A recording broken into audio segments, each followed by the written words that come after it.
seemed to take issue with the fact that he may have had special treatment. She asked the state's attorney, why didn't you mention he's never had a valid license? She asked the defendant and the defense attorney, why was he allowed to attend his pre-sentencing investigation within... Tank, what happened? Why are you in a wheelchair? Shit happen all the time. Shit be happening. Hey, I'm all right. Wait, No, hey, no. We got that fight coming up. You gotta beat it, bro. We got that fight coming up.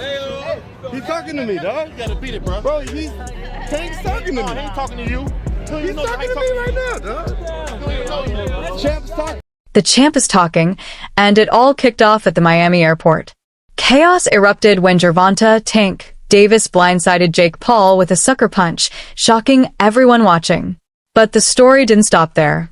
Outside the courthouse, Jake struck back with an open hand slap that cracked across Tank's face, a move that wasn't just personal, it was symbolic. That moment lit the fuse for what's now the biggest crossover feud boxing has seen in years. So let's break down how a wild airport brawl spiraled into full-blown hype for Jake Paul versus Gervonta Davis this November. Here's the beef between Jake Paul and Gervonta Davis. Gervonta Davis is an amazing boxer who is trained by Floyd Mayweather and has a great record. Jake Paul recently put Gervonta Davis on his hit list and saying he wants to box him soon. Gervonta Davis responded saying, "Jake Paul better leave me alone." Jake Paul responded trolling him and posting this picture calling Gervonta short. He then followed that up by this tweet saying Gervonta is not tall enough to ride the amusement park rides. And lastly, Jake uploaded this tweet of Gervonta jumping into a kiddie pool. It doesn't seem like Gervonta responded to Jake after all this trolling, but the beef is there and I wonder if they will ever fight. Y'all let me know in the comments who you think would win, Gervonta or Jake. It all started at the Miami airport, where chaos broke out as Gervonta Davis sucker punched Jake Paul, shocking everyone in sight. But things didn't stop there. Outside the courthouse, Jake Paul fired back with a stinging open hand slap that landed right across Tank's face, a moment that felt less like revenge and more like a message.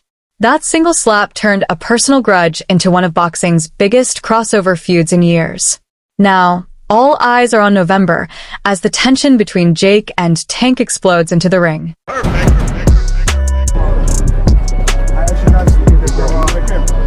What's going on? What's up, Floyd? I can have what I want. You got camera too. So what you supposed to be? I'm just working, man. What happened? You're not tough anymore since your loss? What happened since your loss? Yo, we gonna bust him up, guys? Yo, let's bust him up. Where you running? Tension hit its peak, security faltered, and what started as a war of words exploded into a full-blown altercation. Tank lunged forward. Security scrambled to contain the chaos, but by then, it was too late. The brawl tore through the Miami terminal and went viral within minutes. Days later, both men faced each other again, this time outside the courthouse. Cameras flashed, fans swarmed, and the air was thick with hostility. As Tank stepped out of his car, Jake moved in. Then came the slap, sharp, clean, and deafening. Tank staggered back, the crowd gasped, and chaos threatened to erupt again before security dragged them apart. Within seconds, Tank was rushed inside by his team, Jake was escorted to his car, and silence fell, but only on the surface. Behind closed doors, Tank's camp stayed tight-lipped, refusing public comment, yet making one thing clear: they're not ruling anything out.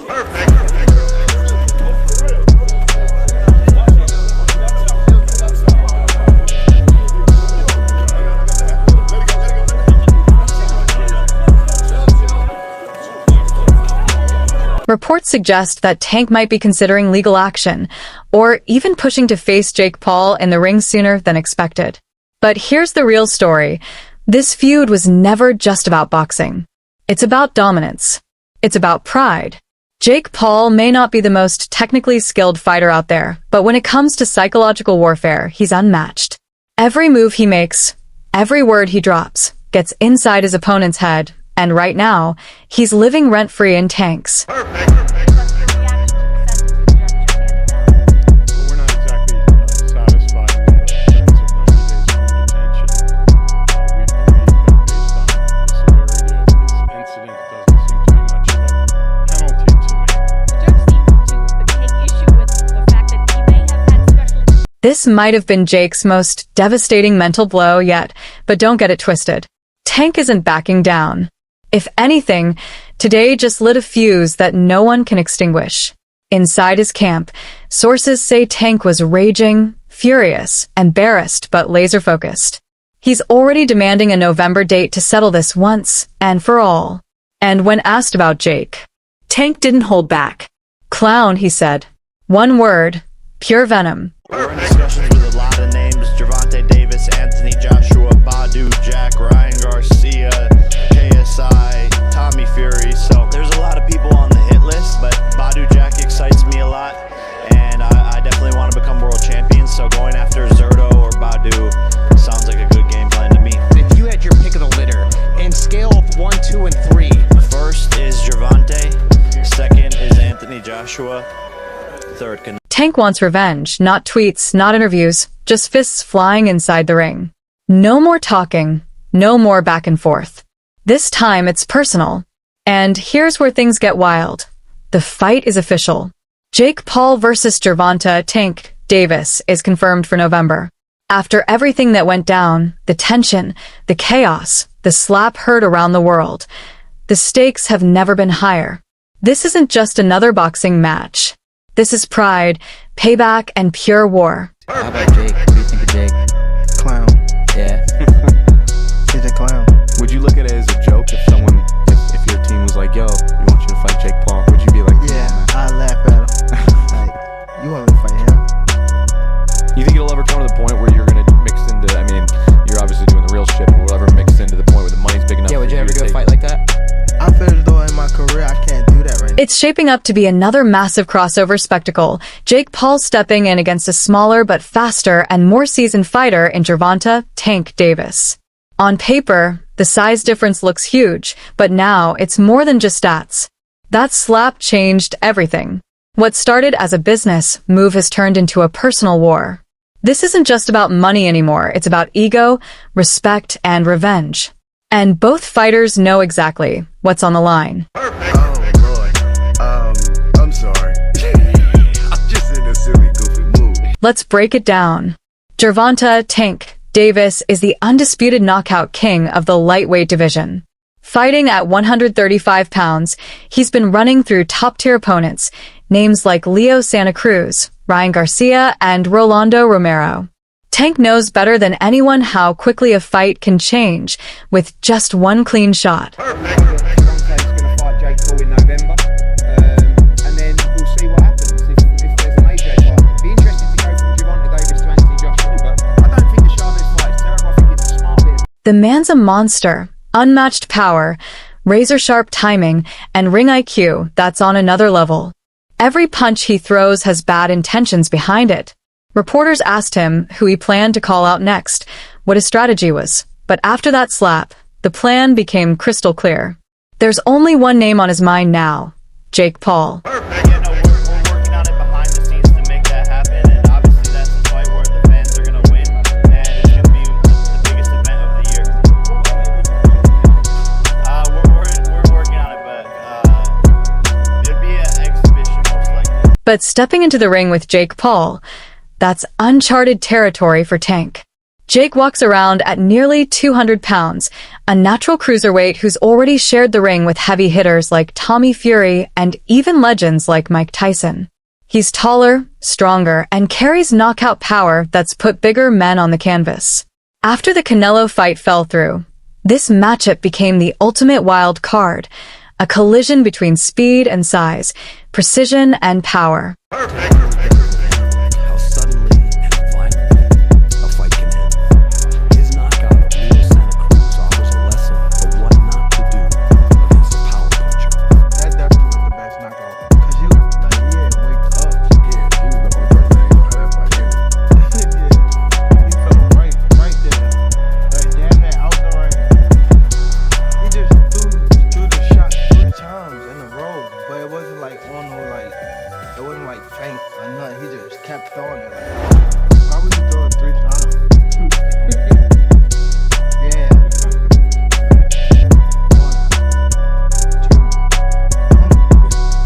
The man is a monster when it comes to power shots and ring IQ.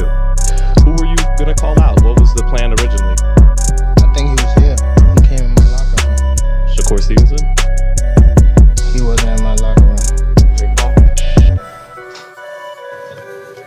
Next question.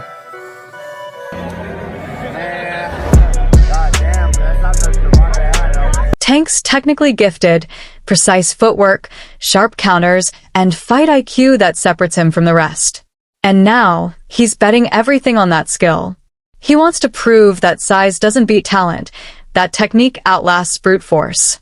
Skill for skill, Tank believes none of these guys can touch him. Not in his world, not in his ring. Canelo, obviously, didn't materialize. Was the next one Tank? Yeah. Yeah, I mean, that was on the 1 yard line as well, but he has to rematch, Lamont Roach. He wants to get that back. And then we'll be back in discussions with Mr. Gervonta. But, man, this is the nature of boxing. You have massive fights on the 1 yard line and things just fall through. As you're watching it, he was a gigantic favorite, and this is on the heels of the Canelo thing. Are you like, what the fuck is going on here? I don't know, though, because I never really thought Tank was that good. It would just take the right fighter to pick him apart, to be honest. Someone who had high activity and wasn't afraid of his power. So I always saw so many holes in his game. So to me, it wasn't that surprising that someone finally gave him some good work. If you do fight, what weight would it be at? 195. Oh, wow. So he would go all the way from 40 to 95? Yeah, I mean, it would be an exhibition. Okay. And so what does that mean? Is that 3-minute rounds?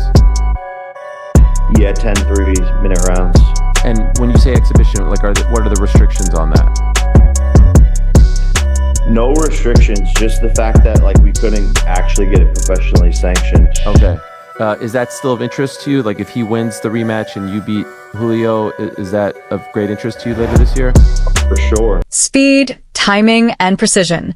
Those are Tank's real weapons. But let's not forget, Jake Paul isn't the rookie he once was. He's been grinding for years, sharpening his craft, and after that statement win over Mike Tyson in July, his confidence is sky high.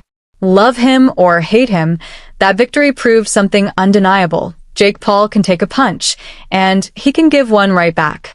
And now, he's setting his sights on the most dangerous fighter under 140 pounds. Tank might have been looking past his last opponent, but make no mistake, his eyes have been locked on Jake Paul all along. Skill for skill, none of these guys can mess with me. Nobody. I feel like my skills is way better than Floyd. If I'm on my game. Well, I take that back. Right hand. But skill-wise, nobody on TV that's fighting right now have more skills than me. Nobody.